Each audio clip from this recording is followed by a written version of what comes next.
Hi, welcome to Sarah Creations. Welcome to the final episode of Diaries of 2025. Yes, so நேற்று வந்து நம்ம எல்லாருக்கும் இருக்கிற ஒரு பெரிய பூஸ்டான கான்ஃபிடென்ஸை பற்றி பார்த்தோம்.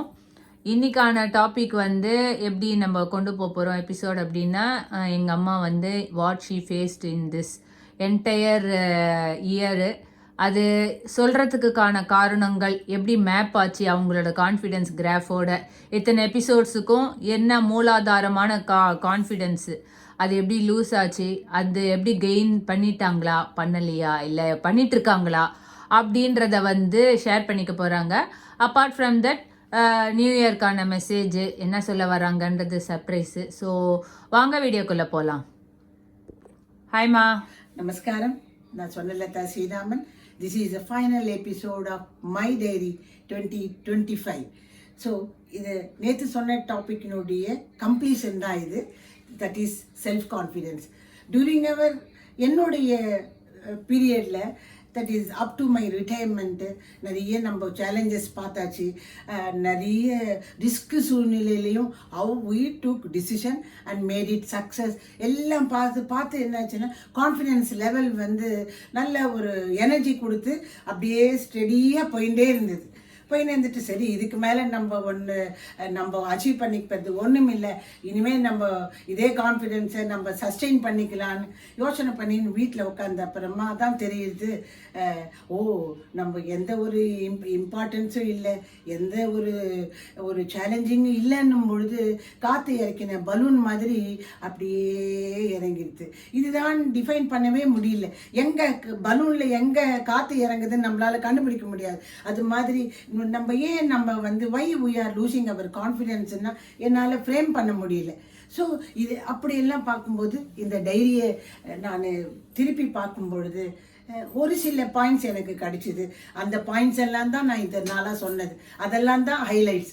That is over thinking. Over திங்கிங்னா நான் சொல்லும்போது இது ஓவர் திங்கிங்கை போய் ஒரு டாப்பிக்காக நினச்சி பேசுகிறாங்க.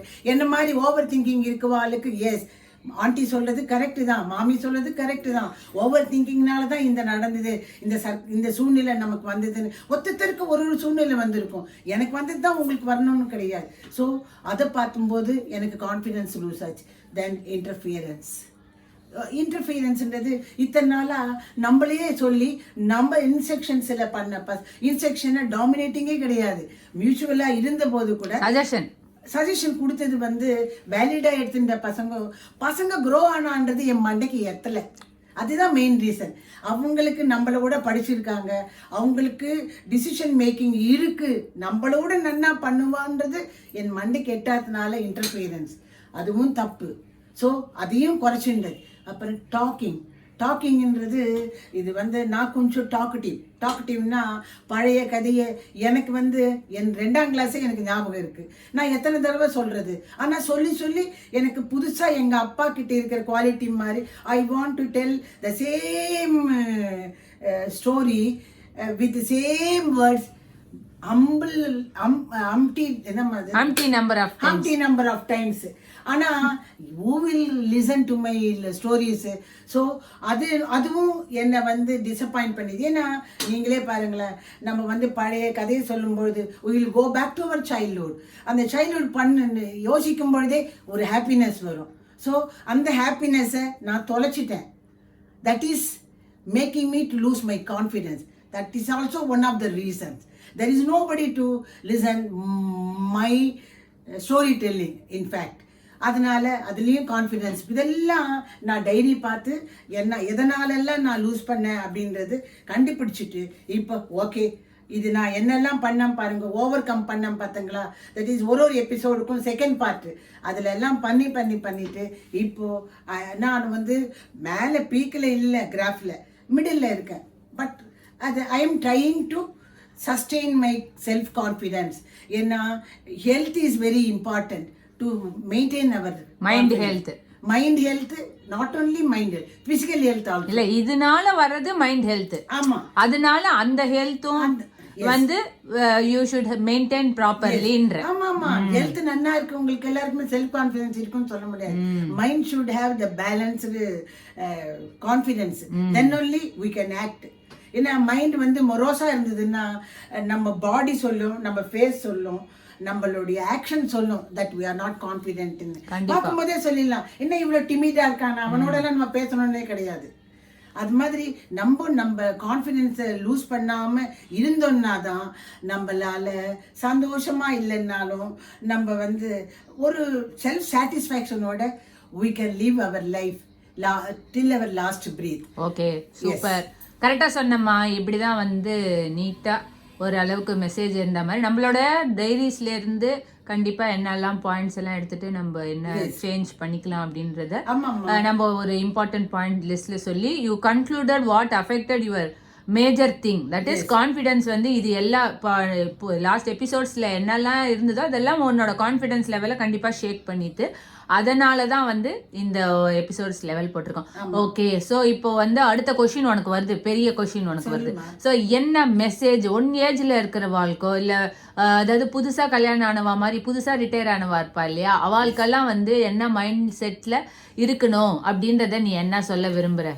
வெரி சிம்பிள்மா.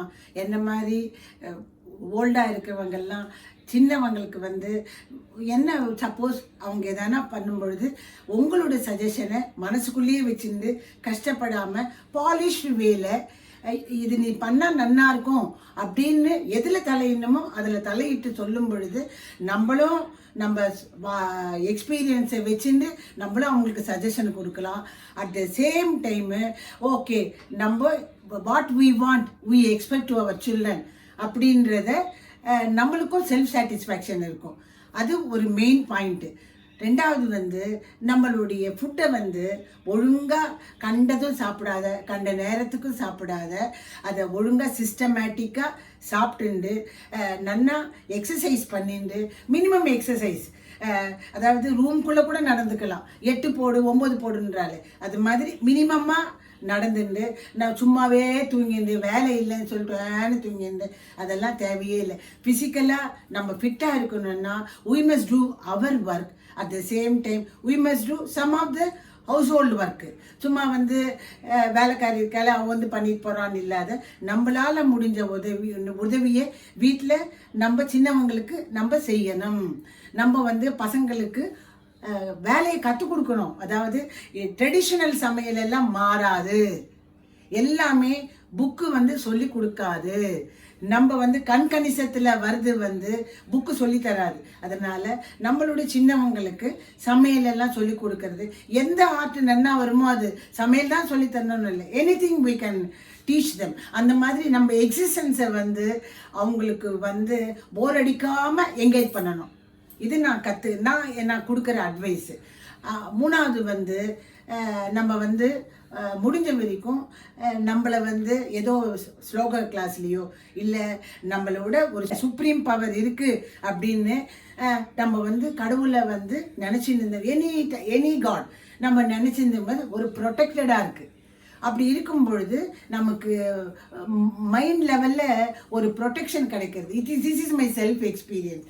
நம்ம விட ஒரு சுப்ரீம் பவர் இருக்குது, அந்த supreme power will protect as அப்படின்னு நம்ம நினச்சிட்டு நம்மளுக்கு தெரிஞ்ச ஸ்லோகத்தை ரொம்ப ஸ்ட்ரெயின் பண்ணிக்காமல் அது ஒரு சிஸ்டமில் கொண்டு வந்துக்கணும் அப்படின்றது என்னோட. ரொம்ப டிவி பார்க்கக்கூடாதும்மா, டிவி பார்த்துட்டு ஃபிசிக்கல் எக்ஸசைஸ் இல்லாமல்லாம் இருக்கக்கூடாது. So correct. எங்கள் அம்மா சொன்ன மாதிரி வந்து நான் அப்சர்வ் பண்ணதில் வந்து you should always be active. So okay, எல்லாம் முடிச்சிட்டிங்களா? அட்வைஸ் எல்லாம் முடிஞ்சிச்சா? என்னுடைய வியூவில் என் டைரியை தான் நான் படித்தேன். அடுத்தவங்க டைரி வேற மாதிரி இருக்கும். என் டைரியில் negative points, the points corrected, the points should be implemented. Okay, 3 சார்ட்டில் தான் நான் சொல்லியிருக்கேன். ஓகே, ஸோ இது ஜென்ரல் அட்வைஸு, யாருக்கு வேணாலும் எடுத்துக்கலாம், யாருக்கு வேணாலும் வந்து ஷேர் பண்ணிக்கலாம். ஸோ இப்போ நியூ இயருக்கு என்ன ரெசல்யூஷன் எடுக்கிறீங்களோ எடுங்க. ஆமாம். So happy new year to one and all. இந்த 2026 எல்லாருக்கும் க்ஷேமமாகவும் சந்தோஷமாகவும் அமைய என்னுடைய வாழ்த்துக்கள். Happy new year. Happy new year. So bye. அடுத்த வருஷம் அடுத்த ஒரு எபிசோடில் நம்ம பார்க்கலாம். பாய்.